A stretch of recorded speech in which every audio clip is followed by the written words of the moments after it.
illegitimate and corrupt, using the FBI as a political weapon and America's secret police.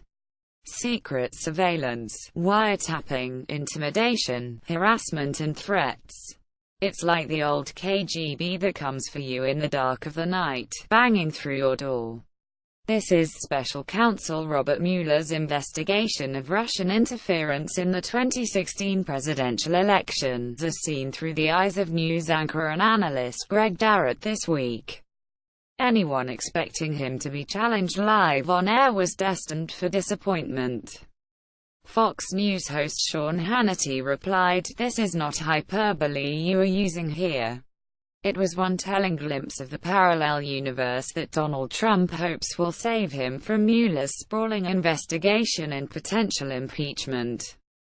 Far from an outlier, it was typical of how in recent days right-wing media, congressional Republicans and Trump's base have gone to war, seeking to discredit and delegitimize the special counsel. Even if they do not win in the court of public opinion, they hope to sow enough doubt that should Mueller produce damning evidence of collusion between the Trump campaign and Russia, the reaction will be as divided as everything else in split-screen America, offering the president an escape route. "It's the only way he's going to get out of this, by trying to make the investigation seem partisan," said Max Bergman, a senior fellow at the Center for American Progress Cap Action Fund in Washington. "It's the only strategy now. Make sure his base is with him and Republicans in Congress won't hold him accountable. It's the only way he's going to get out this, by trying to make the investigation seem partisan." Max Bergman, Center for American Progress. Only 56% of Americans are somewhat confident that Mueller will conduct his investigation fairly, according to a survey of 1,503 by the Pew Research Center. More than 2 in 3 Democrats, 68%, say they are at least somewhat confident that Mueller's investigation will be conducted fairly. Less than 1 in 2 Republicans, 44%, think the same way. There was little doubting the mood among Trump's core support at a rally in Pensacola, Florida on Friday night. Mike Newell, dressed in gear proclaiming that he was a Marines veteran, dismissed the investigation as a big joke, adding that it was all politically motivated and a shame we're wasting that kind of taxpayer money on something that's so ridiculous. Newell said he followed the story all over the media, the fake media mostly, and that the most reliable source was Fox News, which Trump consumes voraciously. "They are accurate on what they say," he said. Lavon Haven of Pensacola, who was wearing a "Make American Great Again" wool hat to keep warm on an unseasonably cold day on the Gulf Coast, said, "We watch Fox when we want to get the truth. I'll go to Fox because there's just too much political untruths out there." Trump supporters at the rally in Pensacola. Photograph Nicholas Kamp. Getty Images. She agreed with Newell that the Mueller investigation should be wound up. "It's time we put it to rest because there's nothing against our president." She conceded that there may be a case against others in the campaign, but was confident that Trump was not involved. Some believe they discern a political plot to undermine the White House. Kelly Moffat, of Cottonwood, Arizona, said of Mueller's investigators, "It seems they have already drifted and his team is more than just partisan, they have some sort of axe to grind. They can't beat us at the voting booths." Mueller was appointed special counsel in May, following Trump's dismissal of FBI Director James Comey. On the day it emerged Mueller had convened a grand jury, Trump laid out a blueprint for delegitimizing the entire exercise, portraying it as a Democratic plot against his supporters. "They can't beat us at the voting booths, so they're trying to cheat you out of the future and the future that you want," he told a rally in Huntington, West Virginia in August. "They're trying to cheat you out of the leadership that you want with a fake story that is demeaning to all of us and most importantly demeaning to our country and demeaning to our Constitution." Since October, Mueller has charged 4 people from Trump's inner circle, most recently his former national security advisor Michael Flynn. Although the president has avoided attacking Mueller directly, probably on legal advice, he did tweet last week that the FBI's reputation was in tatters, while his allies have launched a massive counter-offensive on multiple fronts. At a press conference on Capitol Hill on Wednesday, Congressman Matt Gaetz said Republicans intend to investigate the unprecedented bias against President Trump that exists when we allow people who hate the president to participate in the investigations against him. He added, "A witch hunt continues against the president with tremendous bias, no purpose and no end in sight." A day later, Bob Goodlatte, the Republican chair of the House Judiciary Committee, were assailed. The FBI over how it handled an investigation into Hillary Clinton's use of a private email server while she was Secretary of State and whether it gave her preferential treatment over Trump. A witch hunt continues against the president with tremendous bias, no purpose and no end in sight. Matt Gaetz. Congressman Republicans also questioned whether Mueller's team has political bias after media reports said an FBI agent, Peter Strzok, was removed from the Russia investigation because he had traded text messages that denigrated Trump and praised Clinton. The conservative group Judicial Watch is suing to obtain the messages sent by Strzok, who was also involved in the Clinton email investigation. Chuck Grassley, chairman of the Senate Judiciary Committee, wrote to the Justice Department, "Strzok's behavior and involvement in these 2 politically sensitive cases raises new concerns of inappropriate political influence in the work of the FBI. Such efforts are ably supported by a right-wing media working overtime to chip away at Mueller's reputation, even at the risk of damaging once sacred institutions." Brian Stelter, senior media correspondent of CNN, wrote this week, "The overarching message from Fox Friends and Hannity is unmistakable, Mr. President. You're the victim of a deep state plot to take you down.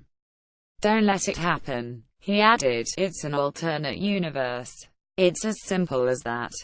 All the hours dedicated to attacking Mueller mean Fox viewers aren't hearing about the newest developments in the Russia interference investigations.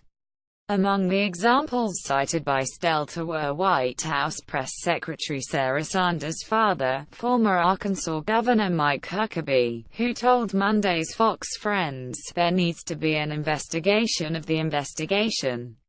Another was Lou Dobbs on Fox Business, who said Mueller, Strzok and Comey should be the subjects of criminal investigations and held fully accountable for crimes against a sitting president and the voters who supported him.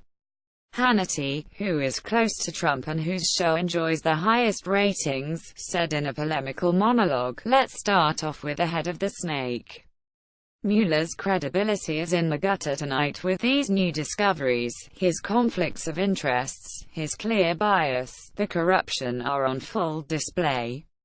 Mueller is frankly a disgrace to the American justice system and has put the country now on the brink of becoming a banana republic." Michael Flynn arrives at federal court to plead guilty to lying to the FBI. Photograph Jonathan Unstreuter. Stelter also noted the dramatic U-turn by Newt Gingrich, a Trump cheerleader and former House Speaker who once described Mueller as a superb choice to be special counsel, and said, "His reputation is impeccable for honesty and integrity." On Wednesday, Gingrich opined, "Mueller is corrupt. The senior FBI is corrupt. The system is corrupt." Other media outlets, including The Wall Street Journal and Breitbart News, have joined in the Mueller bashing.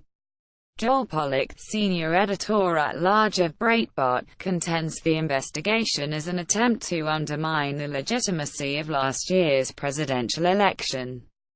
"There are some conflicts of interest that are very unusual," he said in an interview. The Deputy Attorney General Rod Rosenstein, for example, is both a witness in the investigation and is overseeing the investigation. Mueller has far exceeded his mandate by digging into Trump's financial records and details about who drafted particular media statements. Pollack believes there is a lot of frustration that much of what the investigation is doing has nothing to do with Russia. At the moment it looks like a political witch hunt, in the way President Trump has framed it.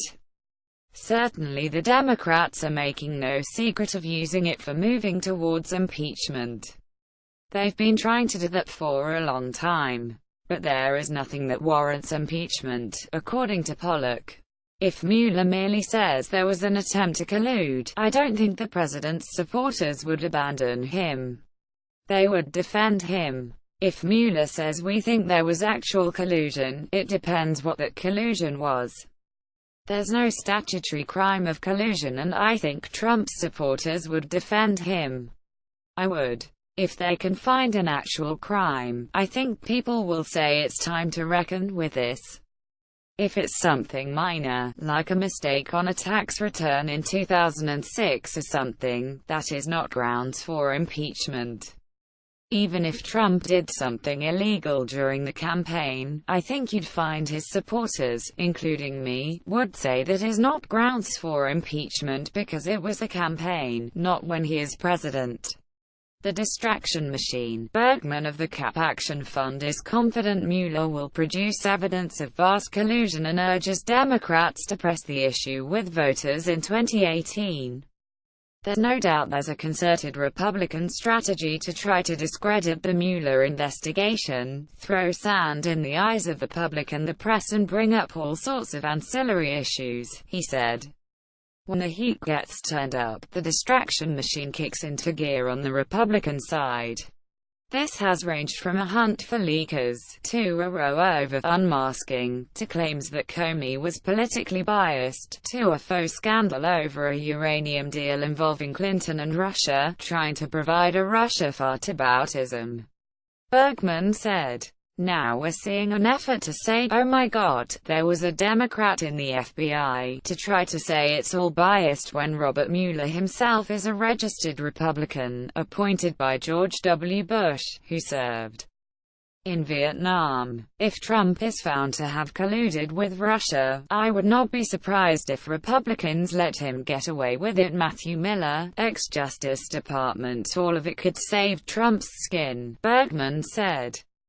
Should the Mueller investigation find evidence of collusion or other crimes, it's going to be the Republicans who are going to have to make a decision on impeachment. Fox, which has effectively been a state news network, is cementing the base that will stay with Trump. If the base holds, it's going to be very hard for Republicans to jump ship. Matthew Miller, a partner at strategic advisory firm Vianovo and former Justice Department spokesman, agreed. The president has been trying to delegitimize the Justice Department going back to the summer, he said.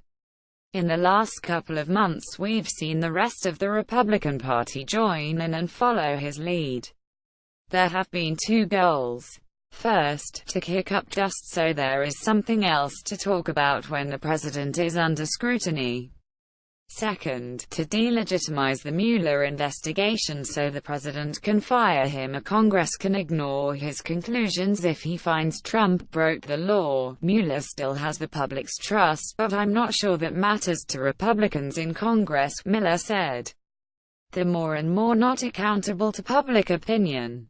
If you live in a gerrymandered district where your biggest concern is a primary challenger, you're no longer concerned about what other people think. Donald Trump with his son-in-law Jared Kushner.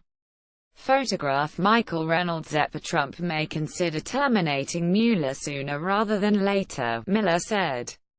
He probably flirted with getting rid of Mueller, and I think his lawyer Ty Cobb told him, if you just cooperate it will be over by the end of the year. But when January rolls around and Bob Mueller is not only not finished but closer to the president than ever before, there's a very good chance he'll look at it again.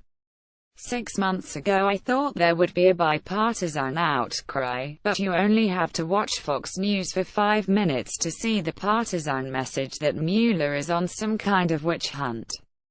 A lot of the Republican members live in an alternative reality where Fox dictates the terms of the debate. That seeps in, and, if Trump is found to have colluded with Russia, I would not be surprised if Republicans let him get away with it. Bill Galston, a former policy advisor to President Bill Clinton, remains hopeful that Mueller's authority is holding against the onslaught of conspiracy theories and bilious punditry. Doing their best, but so far they haven't succeeded, he said. The data shows there is solid and pretty stable majority support for the Mueller investigation.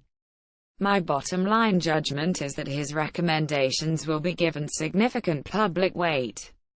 I think his reputation both precedes him and strengthens him.